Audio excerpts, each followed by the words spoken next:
Okay. Okay. Back at her. Okay, so I think that we're about at the point where we're ready to move forward from absolute value equations and that kind of thing. Or sorry, not absolute value, rational equations. Up next is absolute value and something called reciprocal functions, which is a pretty fun topic. So that's what we're going to start doing tomorrow. I'm hoping that we can get through the absolute value stuff. The absolute value stuff fairly quickly, because there we go. Because there's a nice little sort of chapter 5 to 7 review that I'd like us to do sooner rather than later.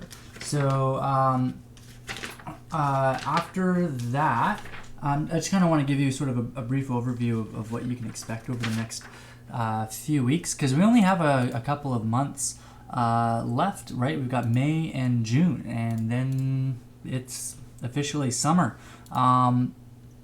So what that is going to look like is, so this month for May, I'd like us to finish chapter 7, and hopefully we can do some stuff in chapter 8 as well. So chapter 8 is on systems of equations, which is awesome. That's a really good topic. But if we don't have enough time to do systems of equations, we do have to do trigonometry. It's like a really big, very important topic that I don't remember why I decided to skip trigonometry. I think I wanted to save it.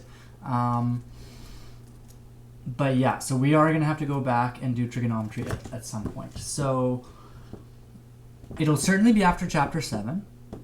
So my guess is the way we're gonna do this is that we're gonna finish chapter 6 today.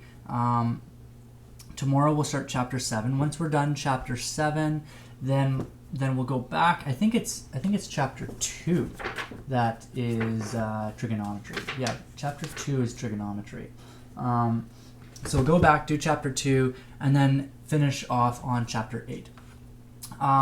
So that kind of brings me to the next point, which is the final exam. So I think I mentioned a couple of times that yesterday we had an in-service, and the in-service was the different departments at school sort of catching up, and I talked with all of the other math teachers, which was great. It was really nice to see everyone's face. We had kind of like a Google Meets sort of thing. So yeah, we had a good conversation, and one of the big topics was final exams, and what are we going to do for final exams. So so the gist of it is that it's really up to the teacher. So we're just going to sort of do whatever the teacher wants, which I think is great. So I've got a couple ideas, and I'd like to sort of talk about this a little bit throughout the week, and I thought maybe we could take a couple of votes, because I do want your input in it. I mean, you guys are the ones who have to actually do this. So I mean, one option is just to do a final exam, right? I think it's not super complicated to administer a final exam. The gist of it would be that it would be just like one of our assignments. I would assign it through Google Classroom, and you guys would do it. You guys seem to be able to do that. I've received most of your assignments that were due yesterday. And the idea would be that you would just have a very short timeline to do it. Like I would give you like 3 hours or something, or maybe a whole day. I don't know. We could talk times. So that's one option. Another option would be something like a project. That's kind of where I'm leaning towards, kind of a project-based exam. So that could look like all sorts of things, and that's the cool thing about a project, is that you could take a look at any one of the topics that we've learned about throughout the year, and well, there's a million things you could do. You could either summarize it and find some cool problems that you enjoyed in each chapter, and maybe make a little blurb about each one of those things, or maybe you could talk about how that topic is used in real life and in the sciences, and I don't know, maybe in computer science or something like that. You could talk about the connections to that. There's all sorts of things that you could do in terms of projects. So I'm kind of leaning towards that, but I do want your input. And some other suggestions too. There were some other really good suggestions that some of the other math teachers pointed out. Kind of like a reflection piece, which is sort of like a project, but maybe a little bit different. So kind of taking a look at the year and thinking about which topics did I struggle with, like which topics did you struggle with, and maybe sort of taking a look at sort of the learning process that you had, and maybe writing about some of the things that you did to overcome those roadblocks. So those are just a few options. So yeah, there's certainly a lot of things that we could do. So yeah, those are three ideas that I have. And I think what we could do today for an exit slip is I would like to hear if you have any ideas. So I'll write that down at the end, just so you don't have to remember about the exit slip right now. But yeah, for the exit slip today, what we'll do is I'll ask, what do you have any cool ideas for a final exam? They don't have to be the same as mine. Like, we're not going to be taking a vote yet. I'd like to sort of compile as many different ideas as I can. I want to hear from each and every one of you. So think about a way that you would be able to demonstrate your learning to me, right? And it could be in any kind of it could look like anything. So, I mean, the nice thing about a project is that a project can be pretty much anything anyways. So if you have a very specific idea, that could just be within the realm of a project, right? Projects can be anything, right? Building a bridge is a project. Drawing a picture that's a project, right? Something that just takes a lot of time and effort and thought and planning, it's a project. So that's kind of where I'm leaning towards, is a project. And then if we ended up deciding that that's what we wanted to do as a project, then maybe we could discuss some ideas about what a project could look like and what the scope of the project would be, etc. So yeah, I think that kind of covers it for the year. So like I said, finish chapter 7 today. Tomorrow, start chapter 8. Or no, sorry. I've got my numbers mixed up. Let me make sure I've got this right with the numbers before I start making a fool of myself. Which chapter are we on? We're on chapter 6. Yeah, so today we finished chapter 6. Tomorrow we start chapter 7. I hope that we can kind of not spend too much time on chapter 7. I would like to kind of get a move on. And then after chapter 7, we kind of backtrack to chapter 2, which is on trigonometry, like sine and cosine and those kinds of things. And then finally, we'll end it off on chapter 9, right? What about chapter 8? Oh, sorry, chapter 8 and chapter 9. So my guess is that we probably won't have time to do chapter 9. Oh, and look at this. At the back of your book, they've got a few projects. So they have some suggested projects, which is pretty cool. So, and I think that they have some projects kind of littered throughout the book. So there's certainly a lot of opportunity for project. So yeah, chapter 9 and chapter 10, they're very similar. They're on systems of equations. And so yeah, we'll kind of leave that to the end. If we can finish all of that, that's fantastic. If not, I think we'll be okay. But trigonometry is a topic that we can't skip it. Like trigonometry is huge. It's like skipping your times tables in grade 4. You know, you can't skip that. It's too important. I think I remember why I skipped it. I think it was because it was right around the COVID thing, and I didn't want to start something that would be interrupted. I think that's why I skipped it. Maybe not. Anyway, that's neither here nor there. Let's finish off chapter 6 today. And so at the end of chapter 6, there is a unit review, I believe, or chapter 6 review. So what I want to do is I'm just going to choose a selection of questions. I'm going to get you guys to work on them. I'm going to give you maybe 3 to 4 minutes each, and then I'm going to interrupt you, and I'm going to solve the problem myself. So it'll give you a chance to sort of mull over the question, think about it for a little while, and then I'm going to sort of intervene and kind of point you in the right direction. Okay. Are there any questions before we jump into it? Should keep my eye on YouTube. No one's yelling at me on YouTube. How about on Discord? Do you guys have any questions? Are you good? No, you're good? Okay. Fantastic. Let's just jump right into it. So if you have the textbook in front of you, that's great. The page that I'm going to be focusing on right now is page 352. So page 352.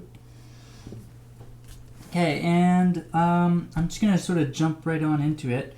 I'm going to do 6B. 6B. So 6B is to asks us to simplify and state all non-permissible values in this expression. So, and we're going to do 6B part 1. It's 3x squared minus 13x minus 10 all over 3x plus 2. Okay, so like I said, I'm going to give you, what did I say, 3 minutes? I think 3 minutes is a good amount of time to get started on the problem. If you can finish it in 3 minutes, fantastic. If not, stay tuned, because I'll solve it for you in 3 minutes. Okay, go.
me.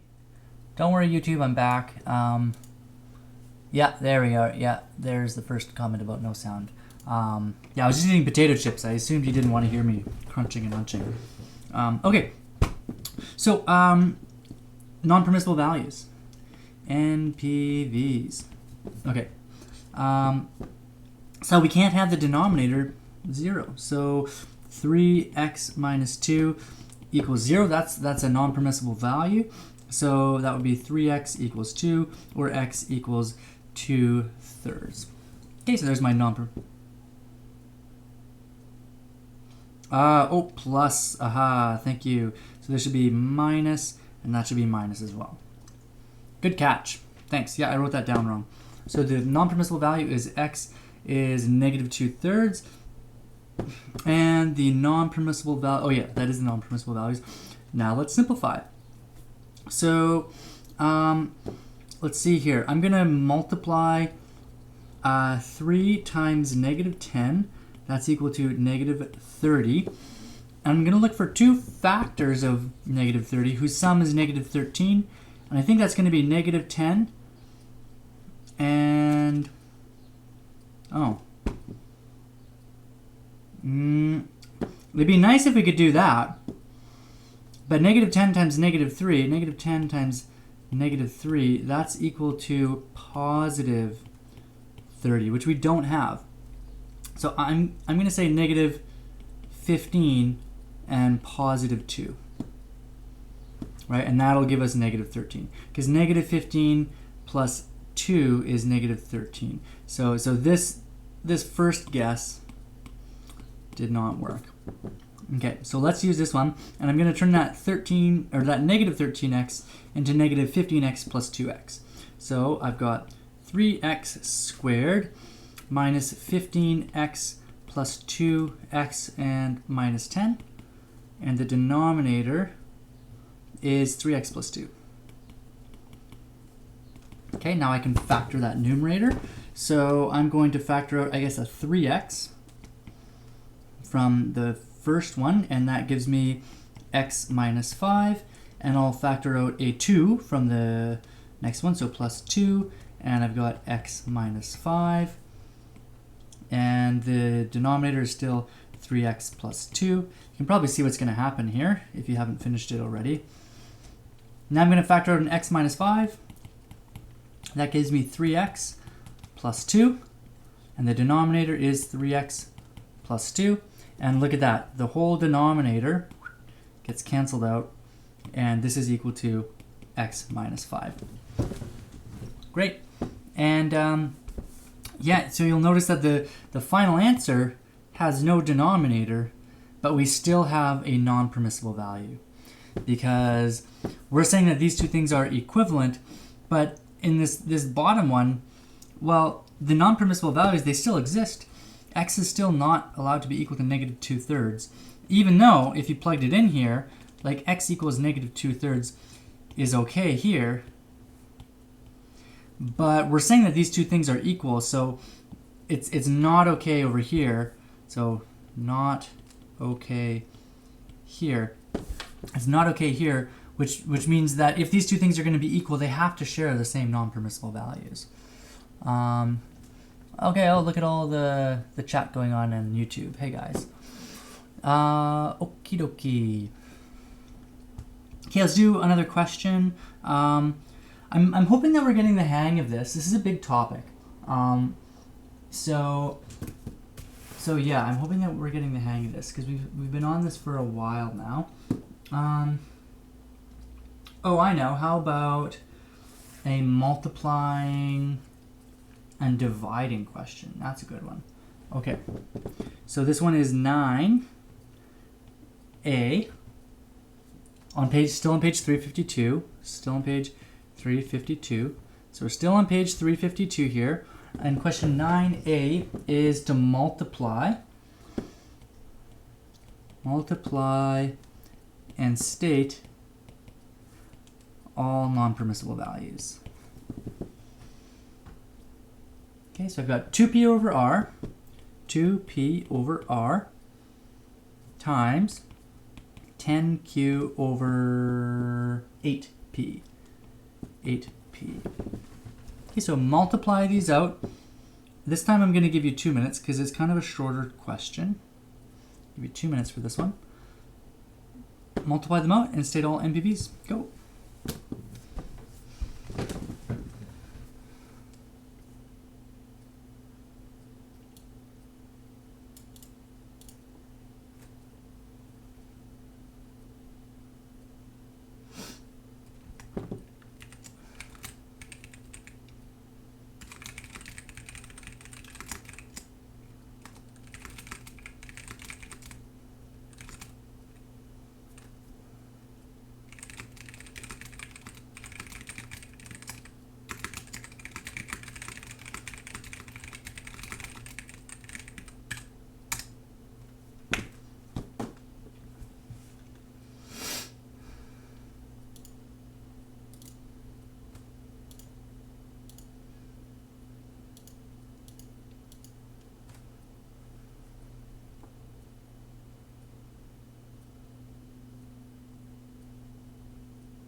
Here we go. Okay, let's do this one.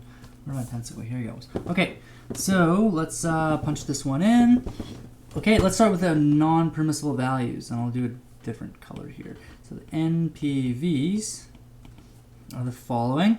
Well, R is not allowed to be equal to 0, so R can't be 0, and also P cannot be 0. So those are my non-permissible values. You'll notice that I wrote the not equal sign, kind of going back and forth. If you wanted, you could also just say these are the non-permissible values. And I've been over this before. As long as you're clear about what values that make the denominator equal to 0, that's fine. So if you say that it can't be equal to 0, or if the non-permissible values are those that where R is equal to 0 and P is equal to 0, that's fine too. Okay. So I'm going to copy out the question again. So I'll write 2p over r times 10q over 8p, and that's equal to, well, let's see if we can cancel any common factors in the numerators and the denominators. So certainly the 10 and the 8, they have a common factor of 2, so that leaves a 5 up here and a 4 down here. And even then, I still have this 2 and that 4, so I still just get a 2 down here, because 2 and 4 have a common factor of 2. Okay, so I can cancel those. I can also cancel this p with that p, and I don't have to worry about any of that because the non-permissible value of 0 has already been stated, so we're allowed to cancel those out without any problem.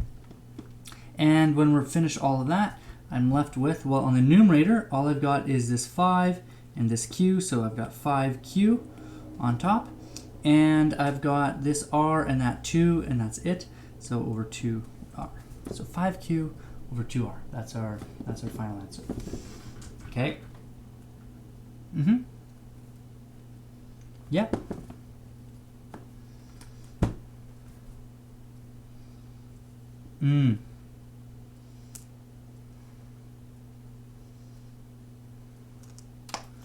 Yeah, they've said that in the back of the book, that it's just 0. Okay.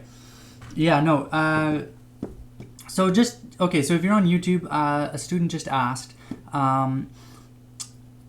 do we have to state like the actual variable, like, or can we just say that the non-permissible values are 0? In this case, yes, you have to tell me which variables we're talking about, because in this case, p being able to equal to 0 is fine. Or sorry, not p. P can't be 0. Q is allowed to be equal to 0. Right? There's nothing about this equation that says that q can't be equal to 0. Sure, when q is equal to 0, the whole thing is equal to 0, but an expression is allowed to be equal to 0. The problem is when we are dividing by 0. So since there's many variables to worry about, we need to be explicit about which variables are not allowed to be what, right? So in this case, it was r and p because they are in the denominator. Does that make sense? Okay. Okay, let's do a slightly more challenging one. We're gonna stick with number 9, but we're gonna do 9e. Number 9e. So this one, I think I might actually have to give you about 5 minutes because there's a fair amount of work for it. So I'll give you this one here. So it's d squared plus 3d plus 2 all over 2d plus 2, 2d plus 2 times 2d plus 6, 2d plus 6 over d squared plus 5d plus 6. So remember, we're simplifying and we're stating non-permissible values. Okay? 5 minutes starting now.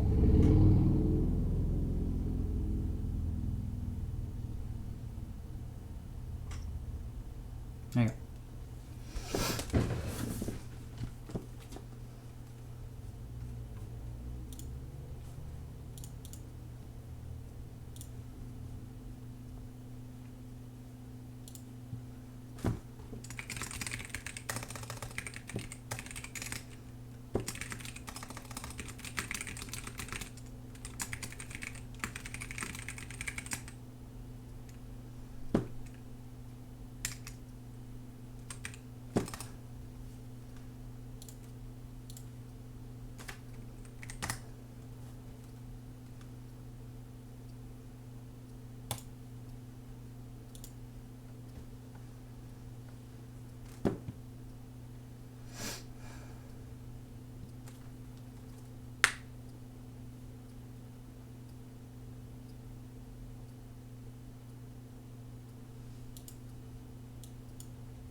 We're back.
Any hiccups so far? Are we good?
Okay, folks, that's your 5 minutes. Okay, that was a long one.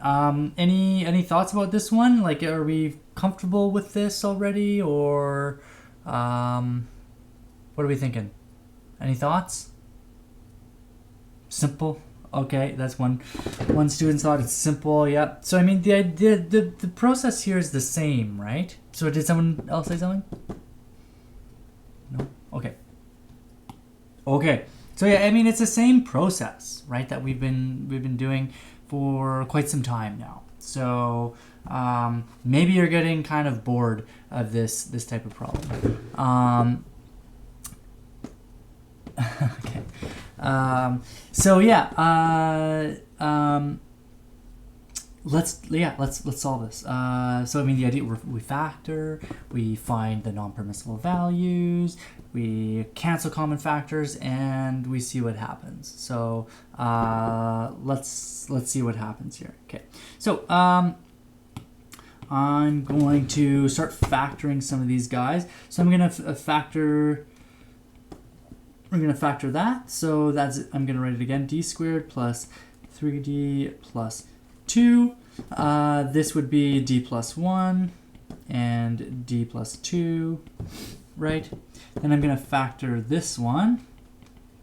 Going to factor this guy. This is what? D plus 2, D plus 3, plus 2, D plus 3. I could also factor this too. Right, there's not a whole lot to do with it, but we can factor it to 2. That's going to be 2 times D plus 3. And we can factor this guy too. Why not, while we're at it? I know I'm kind of doing this in a disorganized way, but bear with me. This is 2 times D plus 1. Okay, so now that I've made a complete mess of the page, let's start on a new one. So what did I say? The numerator, the left one was D plus 1 times D plus 2. Great. And I'll just kind of combine all of this together. And then the other numerator was 2 times, so I'll write times 2 times D plus 3. D plus 3. And in fact, what I'm going to do, just to make things look nice, I'm going to move the 2 over to the left. So it'll look nice and proper. So 2 times all of that. And in the denominator, we factored out a 2 as well. I had 2 times D plus 1. Okay. Alrighty. And then I had this other one over here. This was D plus 2 and D plus 3. Whoa. Look at that. 2 times D plus 1 plus D plus 2 plus D plus 3 over 2 times D plus 1 plus D plus 2 plus D, or times D plus 3. So this cancels with that. Oh, hold on. I forgot something. What did I forget? Tell me really quick in Discord, YouTube. What did we get? What did I miss? Non-permissible values. Thank you. Non-permissible values. Okay, so Anything in the denominator is not allowed to be equal to 0. So d cannot be equal to, I guess I've been using this notation. D equals -1, D equals -2, D equals -3. Great. So now I can start canceling things. This cancels with that, cancels with that, cancels with that, and 2 cancels with 2. So what do I get? 0? Do I get 0? Or 1? Yeah, no, I don't get 0. I get 1, right? I get 1. This is equal to 1. A very common mistake is to think that's 0 because everything disappears, and usually when there's nothing, we think of 0. But think of, like, what's 2 divided by 2, right? That's 2 divided by 2 is equal to 1. Anything divided by itself is equal to 1, except 0, right? The only case where that's not true is when you have 0 over 0. That's an indeterminate form, but we've already determined that none of these things are 0, right? 2, obviously 2 is not 0. D plus 1, is it possible for that to be 0? No, we said so right over here. D cannot be equal to -1, so this can't be equal to 0. Same with this and this. So totally consistent with 0 over 0. I'm just going to catch up with this YouTube chat. Okay. Oh, hi Dale.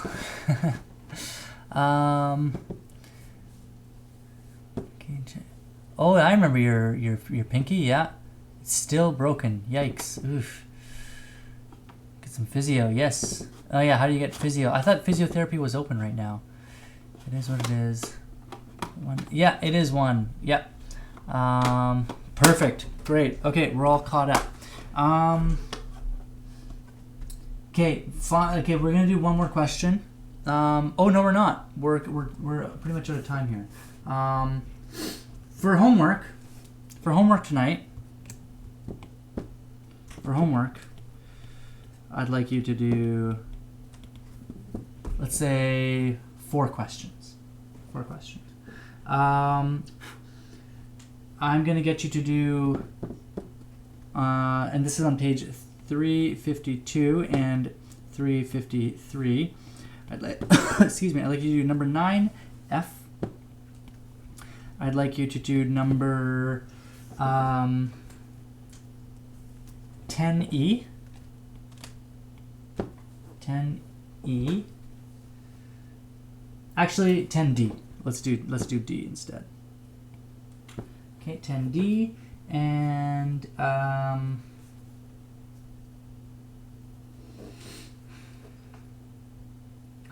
11B.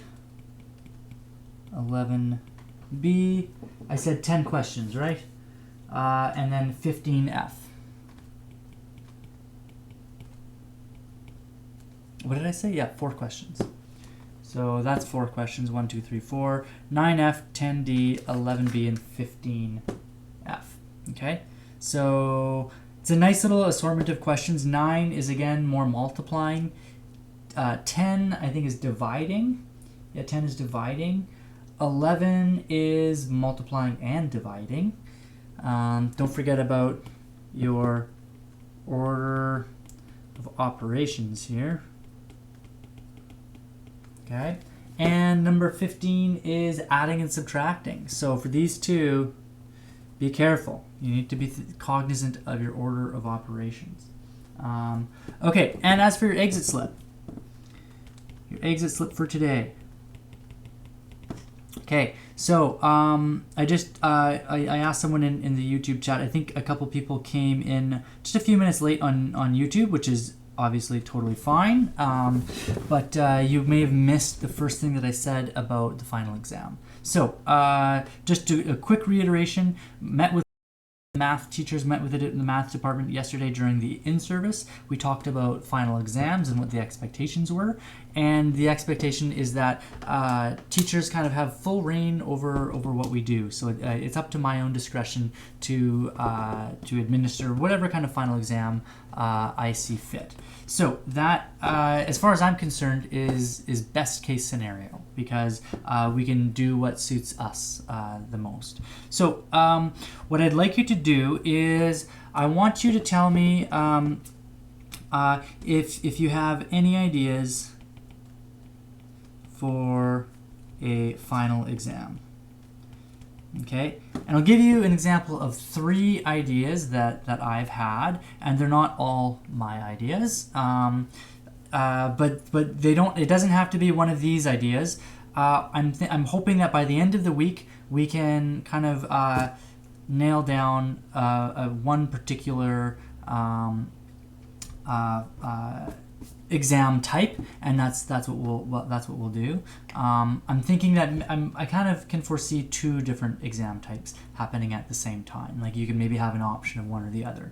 In any case, so I mean one example is just to do a final exam in the same way that we've been doing assignments, just that it would be like a very short due date, or like very very soon due date.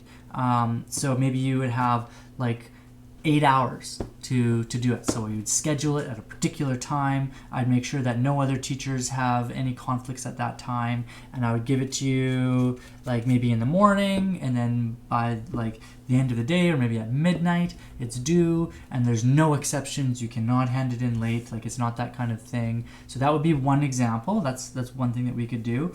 Another example would be a project. So like I said earlier in the stream, projects have a lot of potential. There's a lot of different sort of ways of making a project, but there's basically limitless opportunities for different projects. So that's definitely kind of one of the ones I'm leaning towards, because I think that it would suit our situation really well.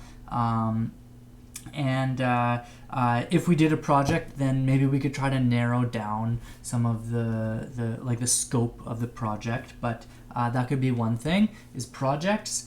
And the last idea that I've had, and this wasn't my idea, this was shared with me, and I think it's a really cool idea, but it's to do kind of a reflection piece. So a reflection could look like, again, a few different things, but one of the suggestions was to kind of reflect on the year and try to determine 1 or 2 topics that you really struggled with throughout the year, and talk about like what you found challenging about that topic.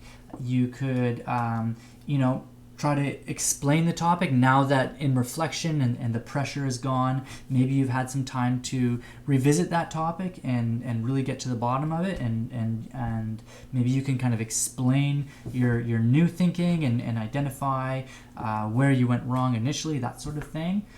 So kind of to do a reflection piece. But of course, all of these, the idea here is that this is a final assessment. So it's not like a reflection piece.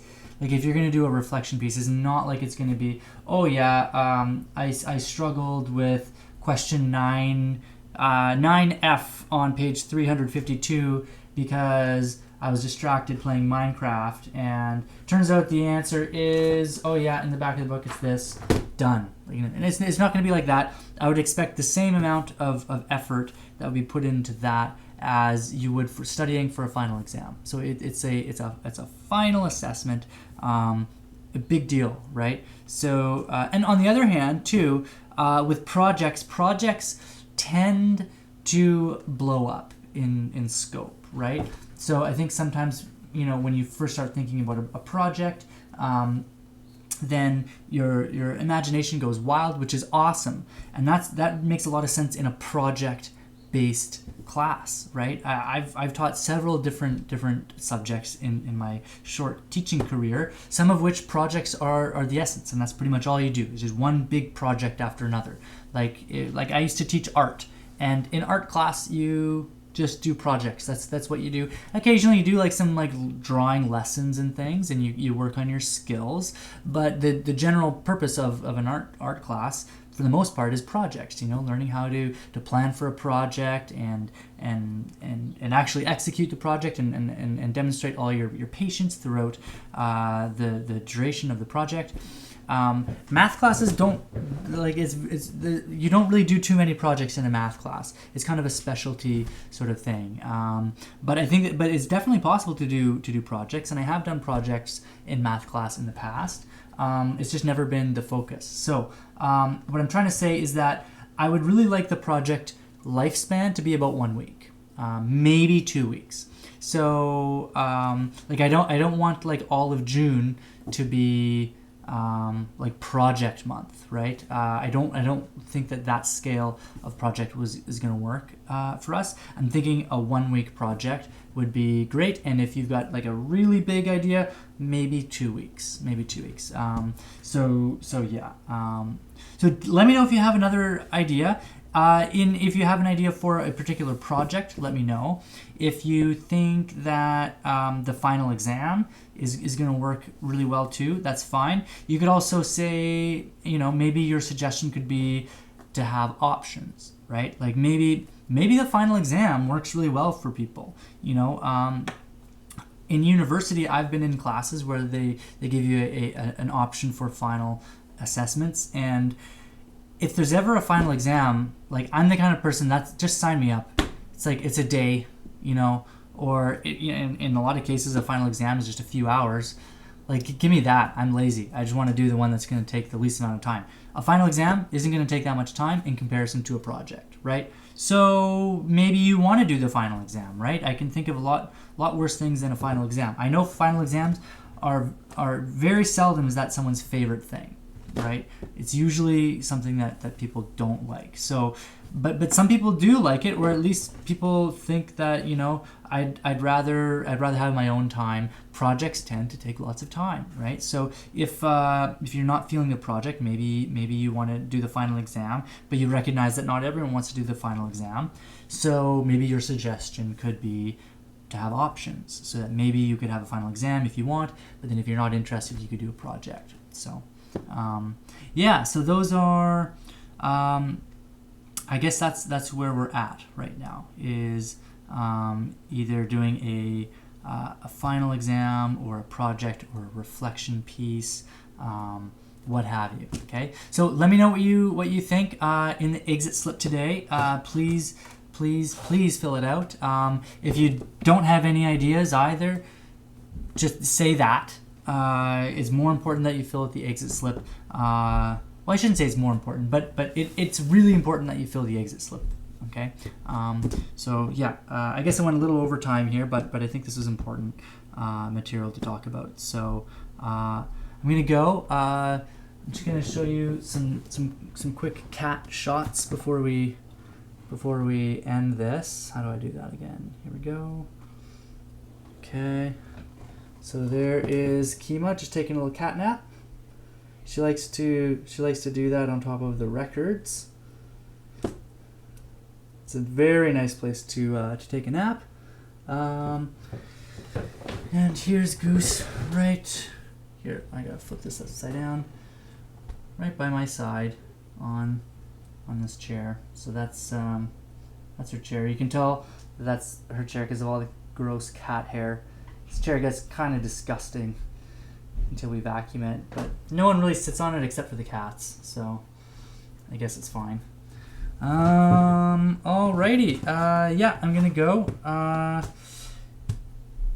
This was fun today. I am gonna check out that movie.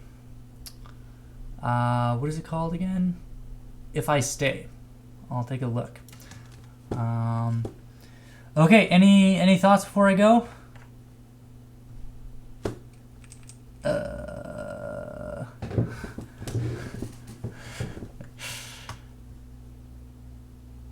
No, how are you guys doing? Is everything okay? You guys are all right? Yeah. How are your Minecraft worlds?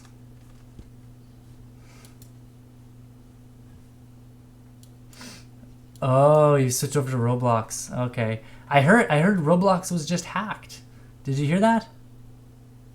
One of the people who works for Roblox, I guess like a former employee, was bribed by like some hacker group, and he sold like a whole bunch of username and passwords. So make sure you got two-factor authentication turned on. So yeah, yeah, I just learned that today.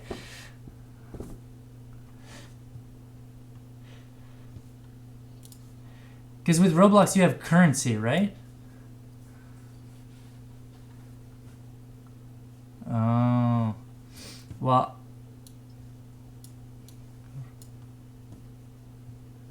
Robux, nice. Okay, I'm gonna end it on YouTube here. Bye bye YouTube.